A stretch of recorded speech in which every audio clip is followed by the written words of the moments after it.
I've made no secret of the fact that I don't like Pandarens, and that's brought me a fair share of criticism. Some people say I'm being overly harsh to the race, or that I'm just a close-minded racist. Hell, in the wake of WoD's failure, many have been quick to sneer. I bet you wish you could go back to Pandaria now.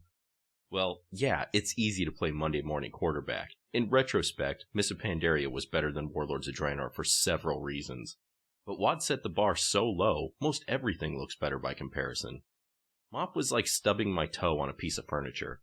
I didn't ask for the experience, and I wouldn't describe it as pleasant, but I could certainly deal with it. It wasn't the end of the world of Warcraft. WoD, on the other hand, was like losing my whole foot in a wood chipper. Given the choice, I'd prefer to suffer a smashed toe over a gruesome amputation, but comparing mild pain to extreme pain doesn't make mild pain more enjoyable. I doubt amputees have fond memories of when they once suffered scrapes and bruises on their now missing limbs. But anyway, my goal in this video isn't to evaluate the merits of MoP, but simply the Pandaren themselves. Why don't I like them? Do I have legitimate reasons? Or am I just being an asshole? Well, I suppose the only way to find out is to compile a full list on the subject. So let's start from the beginning.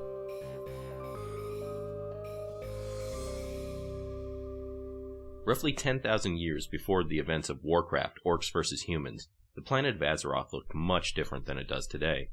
According to WoW Wiki, at one time, all of the 4 major continents, including Pandaria, were part of one large continent known as Kalimdor, with a large magic lake known as the Well of Eternity in the center. So this was how Azeroth looked before the Sundering blew its continents apart. Right away I have to question how much of this history has been retconned to incorporate Pandaria into the lore. I'm willing to bet original reading materials pre-MoP mention only Kalimdor, the Eastern Kingdoms, and Northrend being merged. In fact, the WoW Wiki page about Pandaren sort of proves my suspicions by the way it's worded. It says, "The Pandaren are originally from central Kalimdor, where they established the Pandaren Empire. They were allies of the Night Elves until they saw their obsession with magic getting out of control. The clans severed ties and left Kalimdor behind, eventually establishing a new home on an island they named Pandaria. After the Sundering, some Pandaren returned to New Kalimdor to explore it." So, did the Sundering create Pandaria? Or did it always exist? Was it once part of Kalimdor, or no? The lore appears to be a contradiction right from the start. I guess that's no big surprise, the Warcraft franchise is full of plot holes. Hell, the globes in Ulduar don't even show Pandaria as a landmass. It seems like an issue that should have been retroactively fixed by now. But anyway, I guess what I'm driving at here is that none of MoP or Pandaren lore seems pre-planned. It's as if Pandarens just suddenly appeared from out of nowhere, like Blizzard created them on the fly. Now before everyone loses their shit, yes, I'm well aware of Chen Stormstout's appearance in Warcraft 3, and I'll talk more about that later. But what I really mean is, only hardcore franchise fans knew Pandarens existed. Prior to MoP, there were only a few tiny Easter eggs that mentioned the Pandaren in World of Warcraft, the MMORPG. The Pandaren's surprise emergence from the mists is certainly one of many reasons why players like myself had trouble accepting their presence.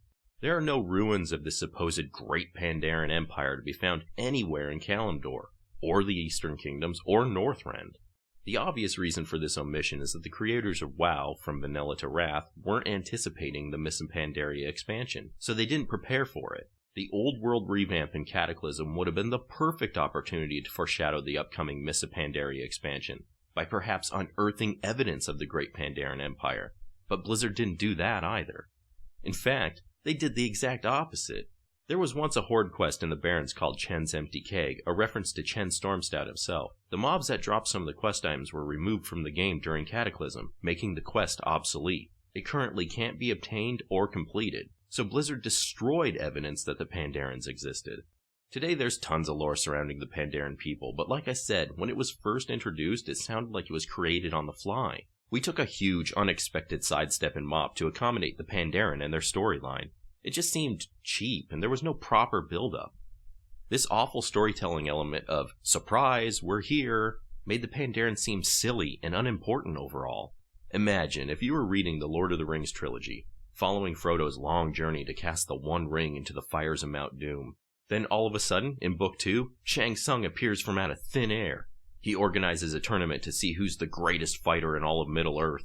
Most readers wouldn't care about this mortal combat because its introduction's abrupt and it disrupts the even flow of an already well-established storyline. I'm certainly not against seeing new and exciting things in WoW, I just think they need to be incorporated with better care. If the Pandaren made a better first impression, they might not be hated so much today. While traveling through every landmass in Azeroth and Outland pre-MoP, we never once encountered any Pandaren NPC that would have really helped familiarize players with the race. The only evidence we had of their existence in WoW, aside from the Chen's Empty Keg quest, were the following Easter eggs. 1. If you complete Marcia Chase's fishing daily in Dalaran, she'll give you a bag of fishing treasures. This sometimes contains a gray item called Fantasy Portrait, which features a Pandaren face. 2. A small NPC child from Stormwind named Justin was programmed to occasionally say, "I swear, people have actually seen them. Pandaren really do exist." I waited 18 minutes to capture this screenshot. No joke. I almost gave up, thinking Blizzard might have removed this dialogue with the launch of MoP. I never spawn camped dialogue before. I hope I never have to do it again. And 3, this one isn't even really an Easter egg, but there's a Pandaren battle pet available in the in-game store simply known as Pandaren Monk. Now that Pandarens are a playable race, it seems kind of barbaric to pit this unnamed child against other opponents for our own amusement. But I guess the world of Warcraft isn't always a pretty place. These 3 minuscule items are far from a solid foundation to build an entire expansion upon. And while I'm sure there are dozens of examples where Pandarens are mentioned in other materials like old novels and TCG cards, I ultimately dismiss this stuff as irrelevant. I only follow the MMORPG. I shouldn't have to consult the extended universe to explain WoW's expansions.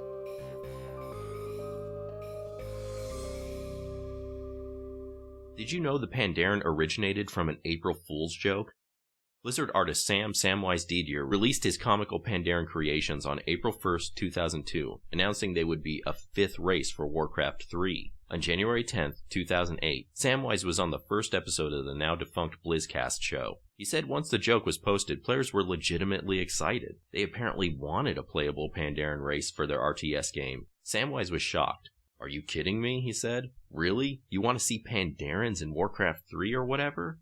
It was only a matter of time before rumors started to circulate that the Pandaren would be the new playable Alliance race in the then unreleased Burning Crusade expansion. Of course, we now know that didn't happen. We got wacky blue and purple space goats instead. I'm just kidding about the Draenei. I like them actually. I think they're cool. My only Alliance toon is a Draenei.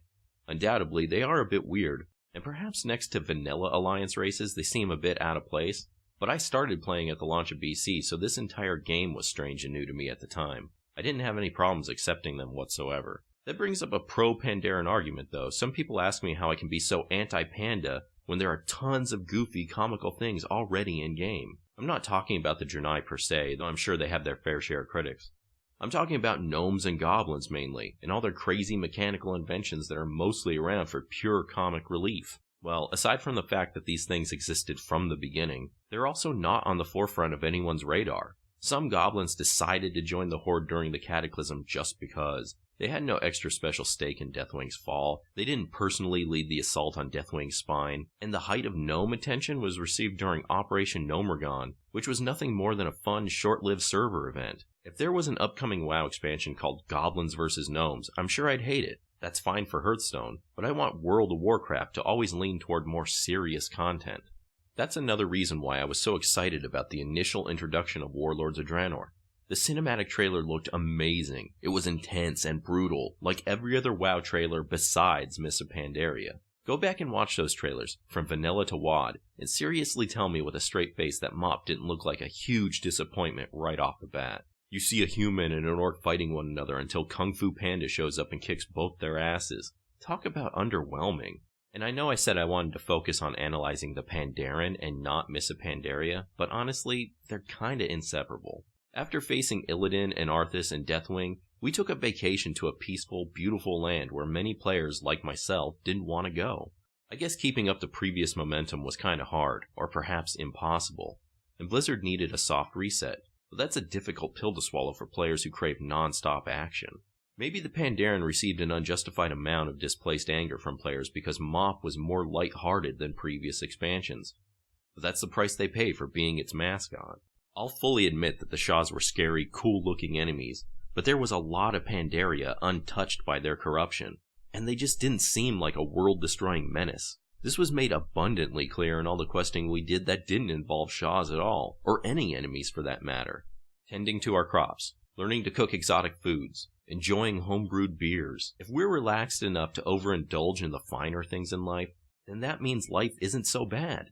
Unfortunately, that's bad for war-centric video games like World of Warcraft.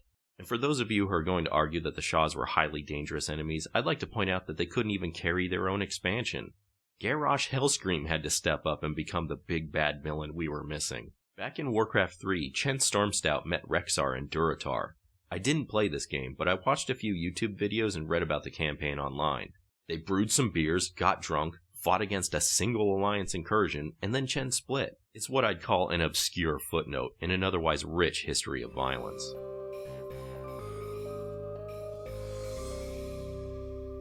Perhaps I'd like the Pandaren if they were a bit more menacing. Even the ugliest ones are still cuddly cute and snuggly soft. I'm not sure if they should be fighting on the front lines or tending to my laundry. It's speculated by some that the Pandaren are distant relatives to the Furblogs, and while I think that's just ambitious fanfiction at best, I think Furblogs look much more intimidating than Pandarens. Unfortunately, I also think Furblogs are too primitive and unintelligent to join the ranks of the Alliance or the Horde. Speaking of which, a lot of Pandaren are neutral, and I can kinda respect them for that. The ones who chose to join our warring factions, however, did so only for the dumbest reasons possible. It still doesn't even make sense to me, and I've read the whole story twice. I played through the Pandaren starting area a long time ago, when MoP was new, just out of sheer curiosity. I recently ran a new character through it again, this time for research purposes. In case you're unaware of the story, I'll share the super short version with you now. The Pandaren can be found living in two locations, the continent of Pandaria and the Wandering Isle. The isle itself is actually a living, breathing creature, a gigantic turtle named Shenzin Su. Its shell is covered in dirt and rocks and plants. Basically, it looks no different than your average island landscape. When you roll a brand new Pandaren character, you start on the isle. During the course of your class training, you learn that Shenzin Su is having problems. The isle is experiencing tremors and not swimming properly, and it's probably around this time when you start questioning why you decided to live on the back of a giant sea turtle in the first place. It's perhaps the worst plot of real estate in all of Azeroth. Anyway, you spend most of your time on the island appeasing elementals because that's somehow going to give you the ability to talk to Shenzin Su directly. You ask Turtlezilla what its problem is, and it says it has a painful thorn stuck in its side. This thorn actually turns out to be a crashed Alliance airship. Coincidentally, this ship is also transporting Horde prisoners, so now both factions are running around the island. Believe it or not, this is the moment when the story gets far-fetched. You basically have to work with both the Horde and Alliance in order to dislodge the crashed airship debris from Turtleopolis. You meet the Horde NPCs first. They openly admit they were once Alliance prisoners, but you don't bother to ask why. Perhaps the native Pandaren don't even know what the word prisoner means. So you help the Horde recuperate from the devastating crash, and you even provide them with weaponry. In exchange for your blind compassion, they give you a stockpile of explosives. The intent of this gift is to give you the ability to blast the airship remains free of the turtle shell they're stuck in. But before you perform this emergency demolition surgery, you take a moment to meet with the Alliance NPCs. You graciously help them pull injured soldiers and first aid kits from the wreckage before blowing it to oblivion. Once everyone is free and clear from harm, you set your explosives and blammo, the whole ship is gone, along with a huge chunk of turtle shell. Shenzin Su starts bleeding profusely. A tidal wave of blood just spills into the ocean. Your precious home is now only moments away from death. You quickly grab all the Horde and Alliance healers you can, and only by working together do they have enough power to heal the magnificent Wandering Isle. In your own neutral way, you've proven that tolerance and compassion conquer all. The Horde, the Alliance, the Pandaren, and Shenzin Su are all saved. Triumphant, you visit your leader, Master Shang Zi. Master Shang says, "These new allies have shed light on a great and important truth. It is not just Shenzin Su that is ailing, but all the land beyond the clouds. The world needs healing, and I think that you should be the one to heal it." So then, at this moment, without knowing the core beliefs of either the Horde or Alliance whatsoever, you're asked to join one faction or another. The awe-inspiring act of peace and harmony you accomplished today created the bloody Pandaren civil war of tomorrow. What exactly are you healing in the world when you're fighting against your own kind simply because you stand on opposite sides of a meaningless coin toss? Ugh, I guess I'll just assume every Pandaren was drunk when they enlisted. I don't think I have anything more to say on this subject. This video's gone on long enough. If you like the Pandaren and miss a Pandaria, then great. I'm glad those things appealed to some players. They just didn't work for me. If you'd like to chastise me for sharing my humble opinions online, please feel free to dislike this video and unsubscribe. Thanks for watching. Later.